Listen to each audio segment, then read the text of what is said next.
Well, good afternoon everyone, and thank you for joining us today. We are now into day 15 of our circuit break lockdown. Once again, we are joined by our Director of Public Health on Zoom and the Minister for Health and Social Care here in person. As I mentioned to you on Monday, the Council of Ministers met today to consider what the emerging situation meant for us, and most importantly for you and the measures we have in place. I told you on Monday that if the situation continued to move in the right direction, then we would be able to consider some changes. I want to take you through that, and also through our view on next steps. But before I do, I will invite the Minister for Health and Social Care to update us on the testing numbers, and I know he has a couple of important updates. David. Thank you, Chief Minister. Turning to the figures first of all, the total number of tests undertaken stands at 26,452. The total number of tests concluded also stands at 26,452. So that means at the time of the report being taken for today, those awaiting results was 0. The total number of cases remains at 432, with no new cases identified. There are currently 48 active cases, with one of those cases in hospital. There are a couple of topics that I want to touch on today. The first of these is the over 80s vaccination letters. The final batch of letters are due to go out today, inviting those in the over 80s category to come forward for their vaccination. Everyone within this category should have received their letter by the middle of next week. If after that point you feel that you fall within that bracket and have not received a letter, then please contact 111.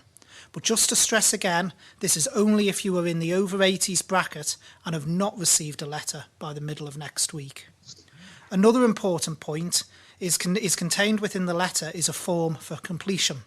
Please ensure that you keep hold of the form and bring it with you to your vaccination appointment. Please do not send it back to 111. On a similar point, the letters are being sent out based on the addresses held on the individual's health records. So if you have recently moved address, please ensure that your new address has been notified to your GP surgery. This will ensure that when it becomes your turn to be called for a vaccination, the letter is sent to the correct address. The next topic I would like to raise is in relation to patient transfers and the vaccination. Those individuals who need to travel via the patient transfer service can now be booked for a vaccination appointment from next week, the 25th of January. There will be daily slots available to be utilised for this purpose. It is important to emphasise that the vaccination is only available to the patient who, due to their medical situation, is likely to be vulnerable to serious illness from COVID-19 should they contract it. It is not available to any escort that may be accompanying them. Before any patient can be vaccinated, it is important that a clinical assessment takes place to ensure that the patient is suitable to be vaccinated. This confirmation will be required from the relevant medical professional directly involved in the patient's care.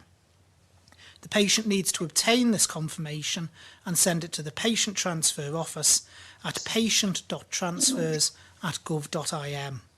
The Patient Transfer team will then collate the information and the 111 team will contact the patient to book the vaccine. Sticking with vaccines, the clinical group has been reviewing once again the time differential between first and second dose of the vaccine. As a reminder, we currently deliver the second dose of the vaccine at 21 days for the Pfizer vaccine and 28 days for the Oxford. The UK has moved to delivering the second dose at 12 weeks, and as has been mentioned before, we regularly keep our approach under review. It is safe to say that this is one of those things where there is clinical opinion on both sides of the argument. And here in the island, we are no different in that we also have clinicians on both sides of that argument. Our clinical advisory group has considered our approach to the vaccination second dose, and through our governance procedures within the Department of Health and Social Care, after much consideration of the scientific evidence and listening to both sides of the argument, the recommendation is that we stick with delivering the second dose after 21 days and 28 days respectively. This is a recommendation the department has accepted, and so we will not be changing our approach in that regard at the current time. As with all of our decisions, we will keep this under constant review. A topic I would like to touch on and provide some clarity on is individuals who can't get to their vaccination appointment without a family member from a different household driving them to or from that appointment. The current regulations and direction notices do allow for this. The vaccination appointment is essential care, and so if a family member from a different household needs to transport the person having the vaccine to the vaccination centre, this is fine. The regulations and direction notices in place allow for someone from a different household to transport someone for the purposes of care. In these circumstances, social distancing should take place as far as possible. The patient should sit wherever possible in the back of the car, and face coverings should be used by all those in the car. The patient will need to be dropped and collected door to door. The person assisting them can't, due to the current infection control measures in place, enter the vaccination centre with them. In closing, I would just like to talk about the Ronaldsway Vaccine Hub. I know there is much interest out there about the hub, and for those of you watching on video stream, we have some photos to share. The hub will come online next Thursday, the 28th of January, as planned. There will be 10 cubicles, which can be used simultaneously, and I would like to take the opportunity to thank everyone involved in pulling together and delivering this project, which will assist with our vaccination rollout. Thank you, Chief Minister. And thank you very much, David. This now makes today the 9th consecutive day where we have not seen any unexplained community cases. Every day without cases is, of course, a cause for optimism, but we must not forget that this is often an invisible threat. Let me invite our Director of Public Health to set this in context. Dr. Ewart. Thank you, Chief Minister. Yes, as you've touched on there, the cases that give us most concern in terms of the threat to our community are the unexplained cases, the cases that we can't clearly link either to another case or a cluster of cases. And the reason those unexplained cases worry us is because they could be a reflection of the fact that we've got widespread community transference of COVID, some of which is under the radar because it's asymptomatic, but then every now and again a case becomes symptomatic and then we register it because the person comes forward, they have a positive test, and when we do the contact tracing, we can't find where it's come from. That is a cause of concern because we don't know how widespread it is. It's a bit analogous to a wildfire in a peat moorland where it can go under the surface. You think it's gone, you think it's been put out, but every now and again you get a breakout of fire as it gets up to the surface. And that's very difficult to control, and we're always worried that at some point it could lead to a large outbreak of symptomatic cases. It could get into some of our vulnerable groups. They could become seriously ill, and then not only is it bad for them, but it becomes bad for our health service, which potentially would be overwhelmed.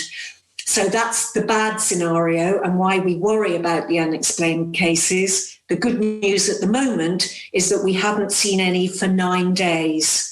Now, we did have 5 since the Christmas and New Year clusters and outbreaks. We had 5 that we couldn't link to those lines of transmission.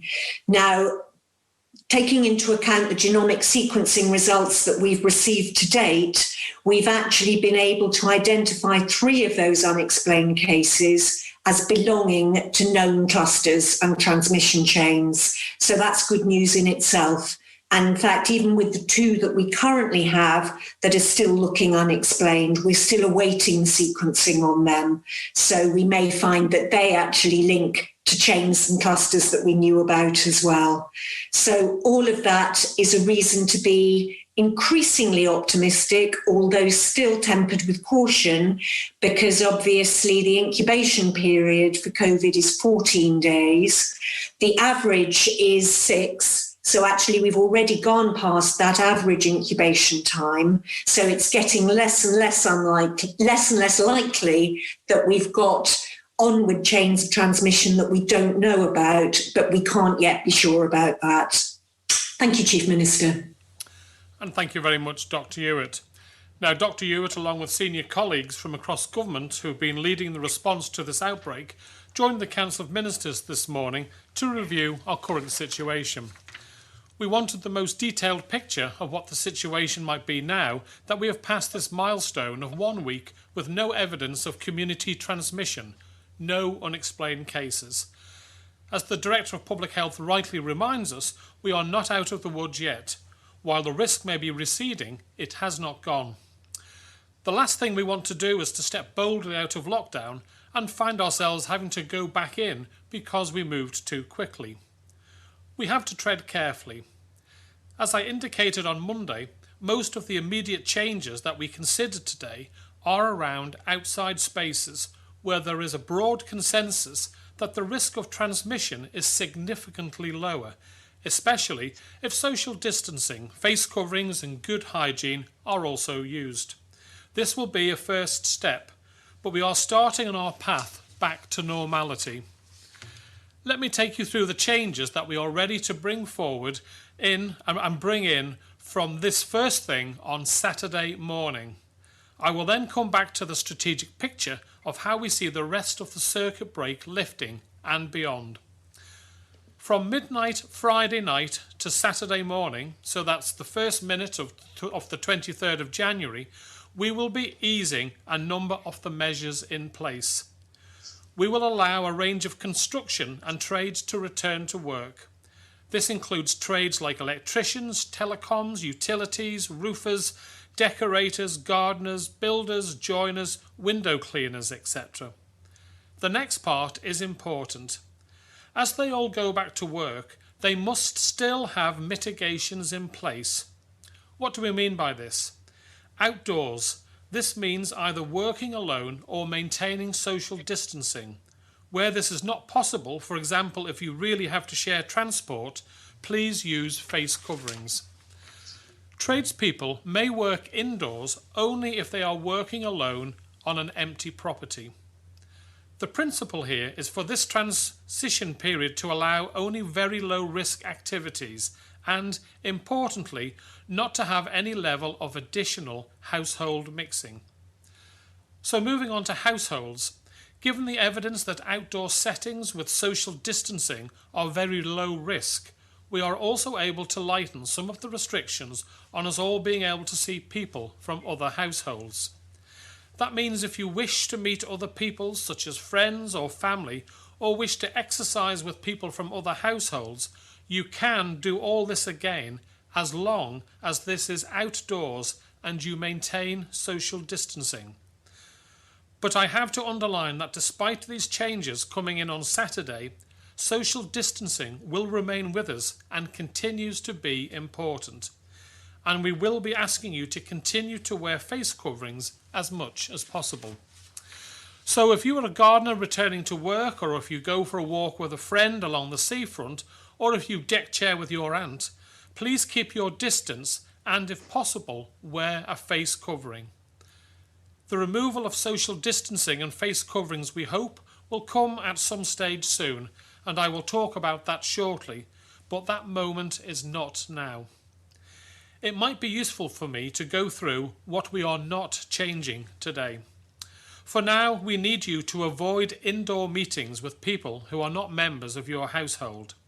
Deck chairing, sitting in the park or a walk together is okay, but stay 2 meters apart and please don't be tempted to go indoors. We still need to minimise the link between different households a little longer. We need people to continue to work from home as much as possible. We are not quite ready to reopen even low-risk indoor venues like non-essential shops. And we will not be asking our schools to open their doors to all students just quite yet. I've said before, and I stand by this, that we will only have measures in place for as long as we judge they are necessary. So where does this leave us going forward? To give people as much clarity and certainty as possible, we want to approach this in 2 simple phases. During the lockdown last year, from the moment we allowed construction to when we lifted all restrictions, that period was around 12 weeks. This time, we hope to be able to move through these phases in around 12 days. To some, this may seem awfully rushed, but you will recall that we entered this circuit break lockdown as a precaution. We did not know what we might be up against. But from where we are today, and from what we understand from analysing the cases, we collectively agreed that we should work towards a full exit after 21 days of no community transmission. That means, subject to no further community cases, we would plan to lift all restrictions on all activities on or around the 1st of February. Now, this is of course only a plan. It may change, but it is the latest position we have, and it is what I wanted to share with you all today. So from tomorrow we move to a new phase, a transition phase before we lift all lockdown measures. I mentioned that this could be as early as the 1st of February. I cannot guarantee that will be the precise day when we return to the old normal. We need to keep the position under review. But the 1st of February would be 21 days after the last evidence of community transmission, and this is the date we are working towards. I hope that it provides you all with a line of sight to the end and a return of life we enjoyed for over 6 months at the end of last year.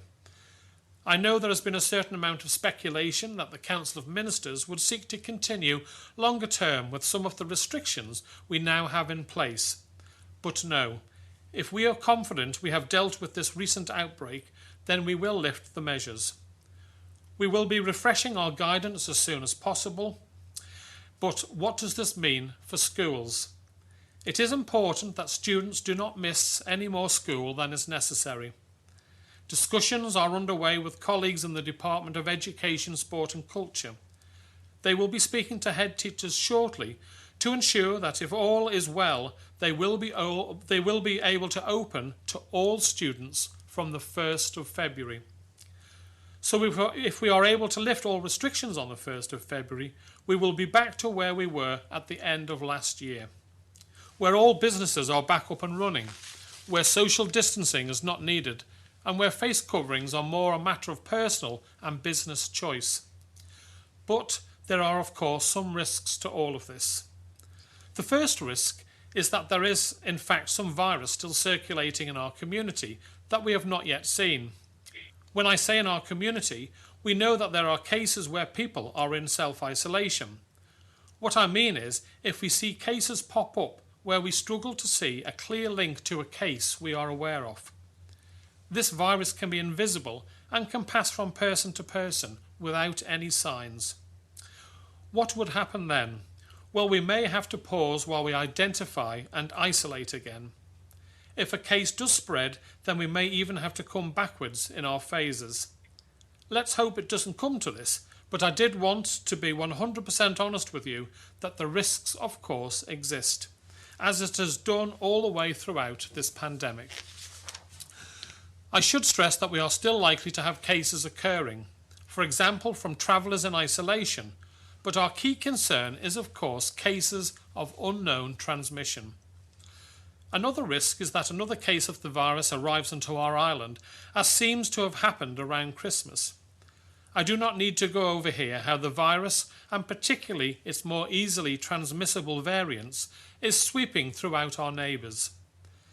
As we head into this phased approach to exit our circuit break lockdown, we need to be incredibly careful not to import new risk. We cannot jeopardise what you have achieved. We will not be making any changes to our border controls at this stage. Our borders remain our strongest shields against the virus. We believe that the 3-test regime that we have in place at the moment, focused on the traveller, is fit for purpose. I know it is not easy, and again I have to thank all of those who have been doing it. But it is still the right thing to do to protect our island while we roll out the vaccine to protect our most vulnerable. We of course review our border position regularly. The Council of Ministers did take a look at whether we were ready to allow applications to resume for compassionate travel and for those looking to move here and make our island their home. Some of these cases are heartbreaking.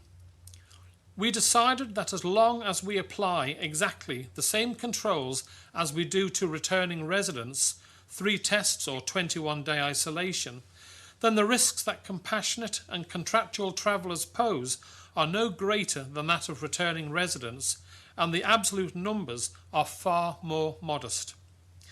So we have agreed that from next Tuesday, the 26th of January, we will accept new applications for compassionate and contractual travellers only.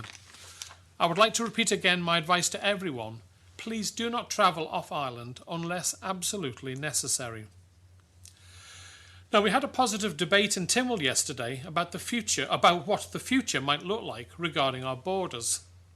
A real look ahead. The word pivot came up a lot. Members were rightly asking government at what point might border restrictions be a thing of the past. It is, of course, an impossible question to answer with a high degree of certainty, but I think some important principles emerged. First of all, we all accepted that we cannot keep these border restrictions in place forever. It is not good for the people or the economy of our island. The key moments in the future will be when we have vaccinated at least all those at most risk of getting sick from the virus so that they are protected, and then, of course, when we have offered the vaccine to everyone on our island. This means when we know they and our health service are safe. On current planning, this first priority group could be by the end of May. This depends on a number of factors, some of which are beyond our control. It will depend also on how things are going with our neighbours.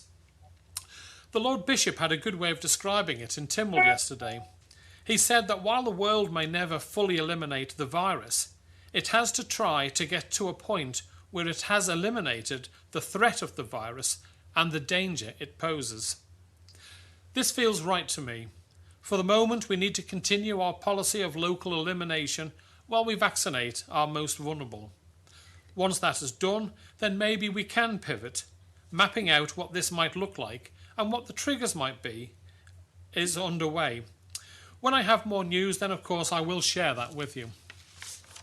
You have heard me speak a lot today, and I think it's time we went for questions from the media. So first we have is Sam Turton from Jeff. Good afternoon, Sam. Fast am I. Fast am I, Chief Minister. I just wonder if I could start with a little bit of housekeeping. Minister Ashford, you said we had no people awaiting results, and pretty much as you said, I got a message through saying I still haven't had my result back from yesterday off a friend of mine. Just in terms of this, does this mean that their test has come back, but they may not have been told themselves yet, or how does that work exactly? Well, the report that's given at these briefings is a snapshot in time, Sam. So it's a snapshot from the laboratory figures. So that would have been taken earlier today, the snapshot from the laboratory figures. So obviously there might be people who've been tested since that report that are then awaiting results. Okay, but these were people, so their thing was they had this test taken yesterday. Well, so this was yesterday morning sort of thing. Well, in that instance, they should have had the results back. Maybe they haven't been able to be contacted yet to actually give the results, but certainly the results are back from those tests. There's no way awaiting results outstanding at the time of the snapshot of the report, which was this morning. Thank you. And then, Chief Minister, we can start. We said about with deck chairing and walk along the promenade. In terms of with people, can we just get the absolute clarity on what the advice is with masks on this situation? Because I know people will ask again. So it's just well, we strongly advise, Sam. We haven't brought in legally that you must, but we strongly advise people to wear face masks whilst walking and or talking to friends. And obviously I use the desk chairing because that's something a phrase we used last year, where we said it's okay if you want to go into a garden or sit outside of the door of a family friend, but you have to be obviously 2 meters apart. We're recommending and we're asking you to please wear masks where possible. So yes, it's not legal, but we are still asking people where possible to wear face masks when they're out and about. Thank you. And just secondly, with the potential for outdoor trades going back the weekend, early next week, the support packages have still not been completely paid for this month so far. Will that be continued, or will this support stop at Saturday, or will that roll on to the end of the month as planned? It rolls on to the end of the month as planned. We are not insisting that outdoor trades go back to work. We are saying that they can, and the support will still be there until the end of the month. Thank you. Right, thanks very much for that, Sam. Now we have Rob Pritchard from 3FM. Good afternoon, Rob. Faster my. Faster my, Chief Minister. First of all, you mentioned that if all goes to plan, we could have a transition period over 12 days, I think you said, of looking to lift restrictions. But you said there is also the possibility, and we hope this isn't the case, that if a case is identified, you may have to pause or even roll back. Given that's such a small period where so much can change, you're going to have the likes of teachers looking to plan lessons for children, hoping to open from February. You're going to have businesses that are going to look to plan to open up whenever that is. How can you offer some sort of clarity to them when that 12 days could potentially be extremely unpredictable?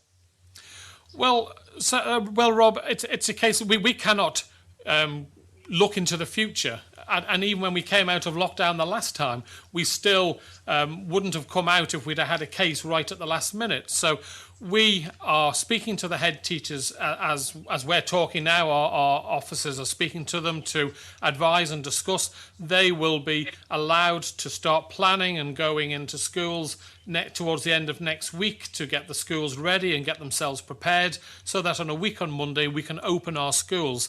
Now that work has obviously got to take place, and we're more than happy for it to take place.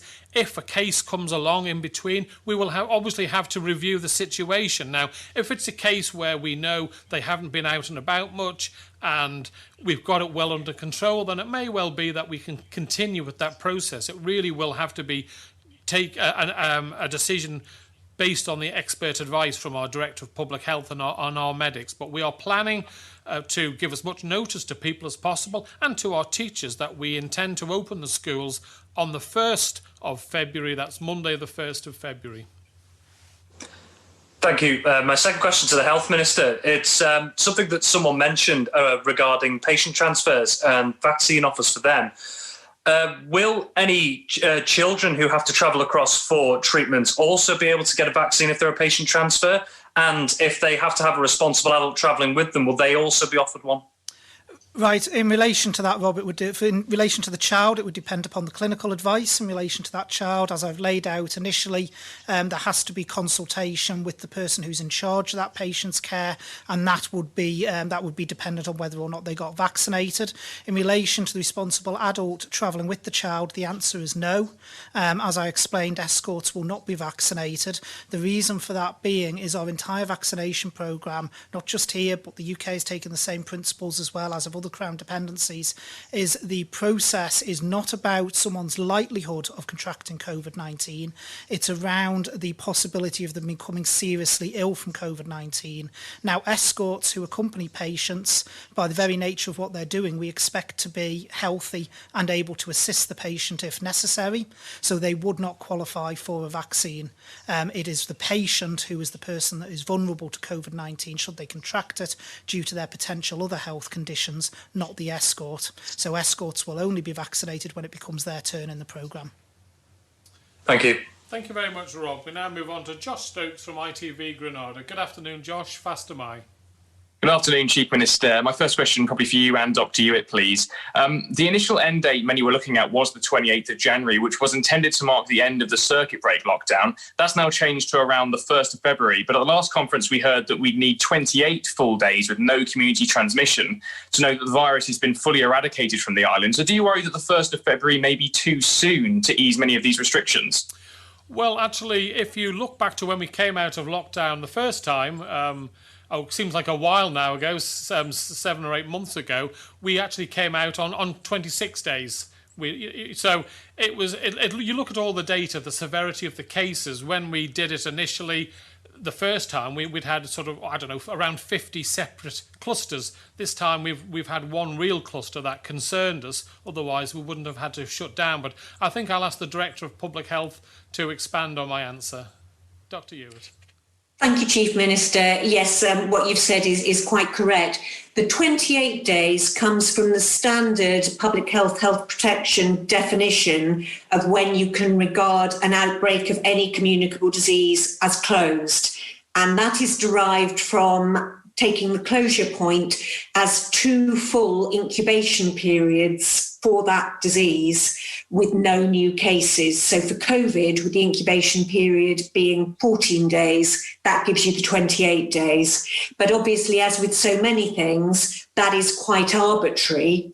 And as Chief Minister has said, within that, you're looking at what you're seeing. Are you continuing to get sporadic community cases popping up, in which case you would be more concerned about the length of time you leave after each one before you feel that you can actually assume or accept that you're not going to get any more transmission from that.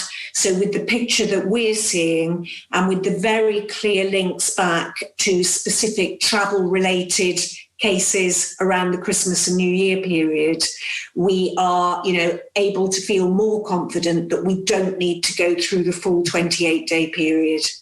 Thank you. Thanks for that clarification as well.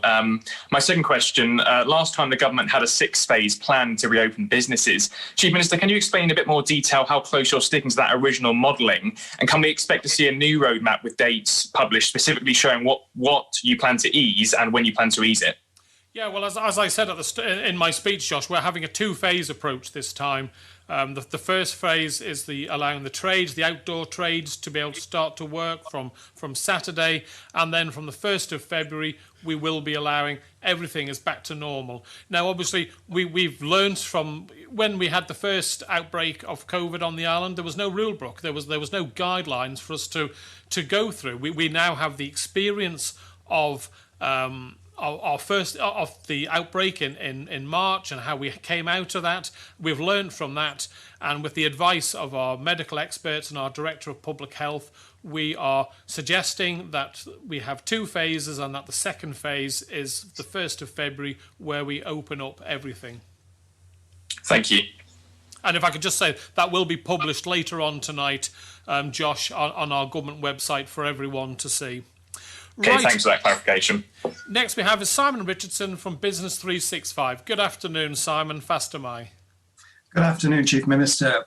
My first question is for you, really. The recent Chamber of Commerce Impact Tracker survey of local businesses painted a fairly worrying picture in respect of the negative effects of the lockdown, with over, I think it was 25% had cash reserves to last a month or less. Now, are you worried by those figures, and has it influenced the decision to move out of lockdown on the 1st of February? Right, well, obviously, all businesses will be feeling the pinch as a result of the lockdown, more so obviously in the United Kingdom and further afield, where they've been in lockdown for a considerably longer period than have experienced on the island. So obviously I have concerns, and I hope those businesses will be okay. If there are any concerns, obviously I would suggest they contact the Department for Enterprise to see what help can be afforded. But no, it didn't.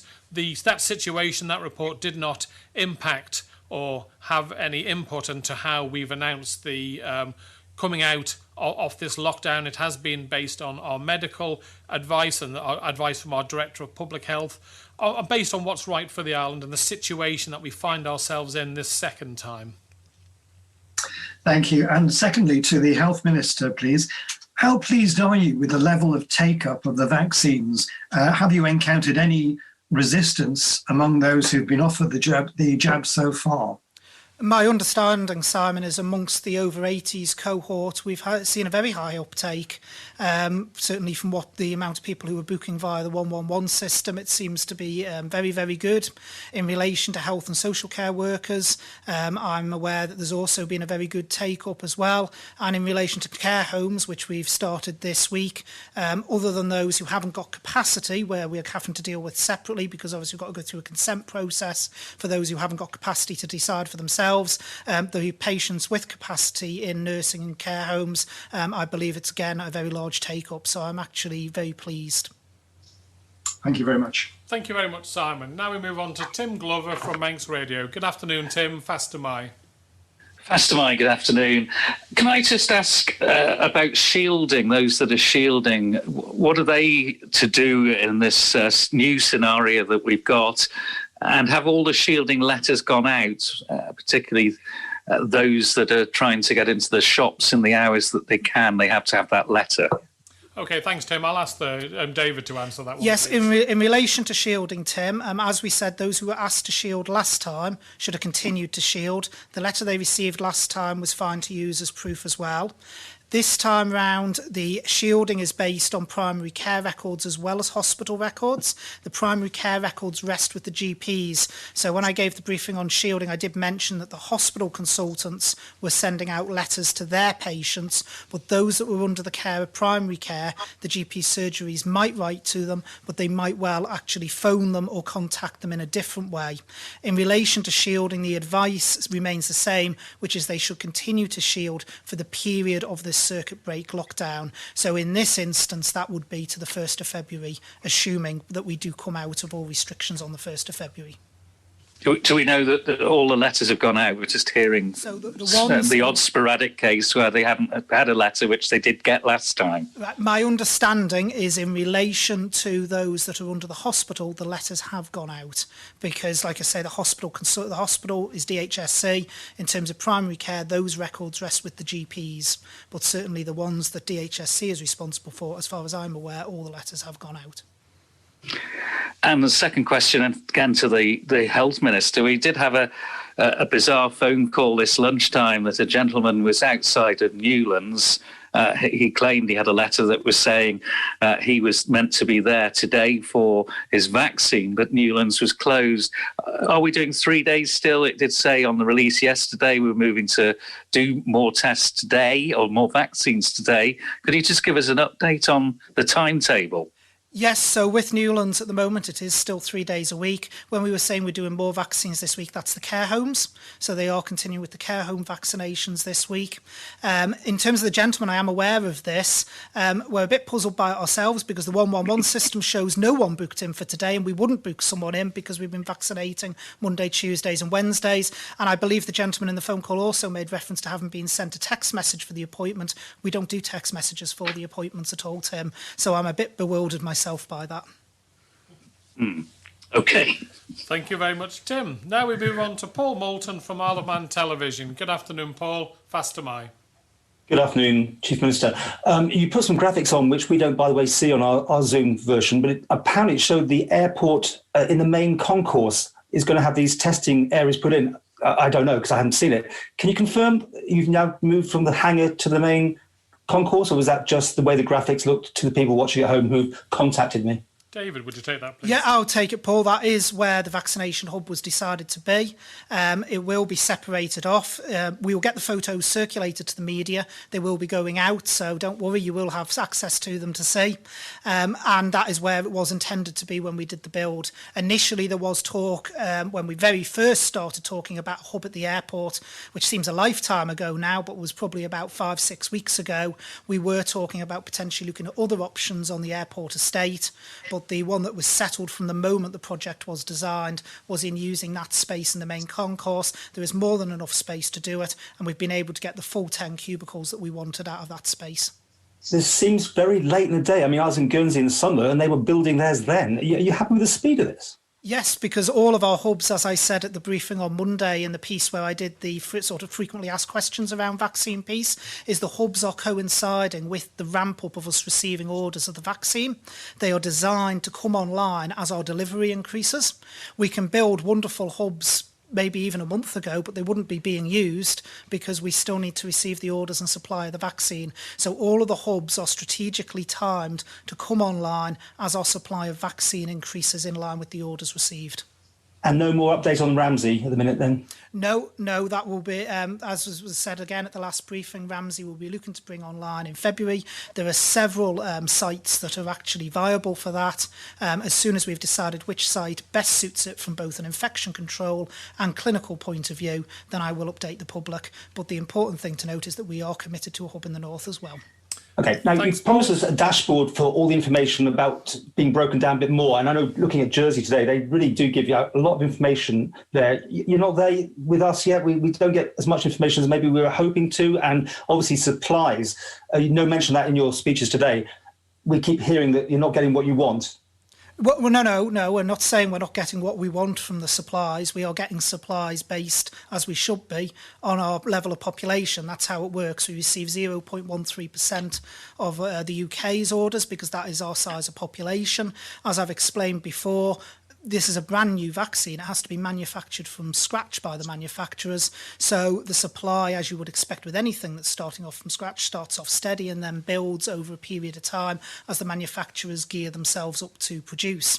So as the orders into the UK build between now and September, with increasing orders in February and March, that is also what we will see as well. That's not something new. That's not a disruption to supply. That was always the case. In relation to the other topic, which, sorry, Paul, just remind me, what was your other point? I'm looking up. I'm sorry. While you're doing that, I was looking up what Jersey is doing. Sorry. I don't know what you've actually missed out on my question. It's more about the dashboard and getting all the information. And have you got enough? Yeah. Oh no, sorry. I know. I've actually, you can't remember what it was, but I can, Paul. I've just remembered it. It was relation to the actual stats and putting up more around the vaccine. That has been designed up, and I would like to say thanks to you very much to the comms division and government IT that has been designing this and putting a lot of work into it. We hope to have it live before the end of this week, or in the very worst scenario, it will be live before at the start of next week, and hopefully at Monday's briefing I'll be able to give people a website address that they can go to dig into data as much as they like. Okay, thank you very much, Paul. Now we move on to Helen McKenna from Alaman Newspapers. Good afternoon, Helen. Fast am I. Good afternoon, Ministers. Firstly, the end of May was mentioned to lift travel restrictions for priority groups who have been vaccinated. Can you explain more about this? Well, no, we said that may be the case. We can't say an exact date when we're going to be opening up the island for people to freely move in. It will depend on a number of situations and circumstances, and obviously when we've vaccinated our most vulnerable people on the island, then we will be able to say, well, what can we do now when we go to change? What can we change now that our most vulnerable people have been protected from the worst effects of the vaccine? David, if you want to add anything to that? Yeah, I can add just that, Chief Minister. I mean, that gives us options. We can't say with any certainty that does change the entire world and the entire picture. The priority groups, just to remind people that on current delivery schedules, and I do have to stress that on current delivery schedules of the vaccine, is those aged 50 and above. So the expectation is by the end of May we will have vaccinated everyone in the categories aged 50 and above. That then gives us options to look at the borders, because they are the people most at risk of becoming seriously ill or having a bad outcome from the virus should they catch it. But there will still be other factors at play in relation to the infection rate in the UK and other countries as well, because obviously there will be the under 50s population that still at that point won't be vaccinated. But that does mark an important point where we can actually stop, pause and look at what restrictions we have in place and what leeway there is to change. But it's not guaranteeing, as with any of these things, that the situation will be changed at that point. Thank you. My second question is for Dr. Hewitt. She mentioned previously that one COVID variant had been identified linked to the cluster of 15 cases. They were obviously all travel related. Can you tell us more about this variant? Yes, it's a variant that has been observed quite frequently in the surveillance testing across the UK, and it goes back to the summer. So it's been around a long time. 99% of the sequences of that variant have been from the UK. It's very rare anywhere else. So it's one of the many variants that are circulating in the UK, and therefore not a surprise that it has come on island. But since we've been doing the sequencing, it's only come on in respect of one specific traveller rather than lots of different ones, if I can put it that way. And that's why we've been able to link that cluster of cases to the particular event. Thank you. Thanks very much indeed, Helen. And now, last but not least, we have Alex Bale from BBC Isle of Man. Good afternoon, Alex. Fast am I. Fast am I. I'm not sure if this was mentioned earlier. Forgive me if it was. In terms of the deck sharing or the households mixing outdoors with each other now, is there a limit on the amount of households that can mix? we would ask, if you go to someone's house, that you can't go inside, first and foremost. Where possible, wear a mask. Keep your social distancing of 2 metres from outside the person's household. So you can sit, you can talk. We would prefer not to have anyone other than from one household come to the person. We're saying, this is only for a week, and just over a week, and then you'll be able to have the full access to your family. But we're just trying to be helpful where you have friends and close family that are missing and would benefit from a chat, that if you want to go and visit them, then you can visit them outside, but you can't go in. But no, it's not a... from a house point of view, it cannot be several dozen different families all mixing on this doorstep having a chat with a friend. So we're just asking people to have a bit of common sense. The Manx public haven't let us down so far, and I'm sure they'll do the right thing this time. Thanks, Alex. So there's no hard and fast rule there, but you're recommending 2 households? One household, obviously, in the house, one household on the outside. Not inside, not going in any way, shape or form. But we're not saying you can have a party in somebody's garden if everyone's outside. We're just trying to be helpful here, where if you've got a family member that's a bit vulnerable and would appreciate you just going to the door and having a chat with them for a bit of company, then that's what we're allowing here. We're not saying that you can have 15 people from 15 different households in the garden all chatting to one another. That is not the situation. It's purely one family household going and staying outside a property, whether it's in the garden or outside the door, more likely to be just outside the door than in the garden with the current weather. But it's just trying to be helpful whilst we move forward, bearing in mind that we know people have mental health issues that would benefit from having a loved one just pop up at the door, say hi, are you okay? Just have that sort of human contact. So it's just 2? No, I'm not saying. Outdoors. It's 2 households. So you've got Outdoors. one household in the house, one household outside. So a mother and father and children could theoretically, if they're from the same household, come and stay outside the person's house. But we're saying no more households than that. So okay. And finally, with these changes to trades and construction coming in at the weekend, is there any change on trade and construction stores being open to the public, or are they just staying open to trades only? As far as I'm concerned, the stores can open for repairs, for essential repairs. I know some have done click and collect, but they should not be opening just yet. As I say, it's a very short period of time now before once Saturday happens, where before long, if everything goes according to plan, the 1st of February isn't that far away now, and we would just ask people to be sensible on this one. I don't know, David, if you want to add on anything. Yeah, just to say, Alex, I mean, the point of the next week is it's a transition phase between where we are now and where we need to get to. And the Manx public have been very responsible throughout this circuit break lockdown, as they were during the last lockdown. And what we say to people is be sensible for the next 7 days. We have released certain things to allow people more access, because we are aware there's issues with people not being able to see other people.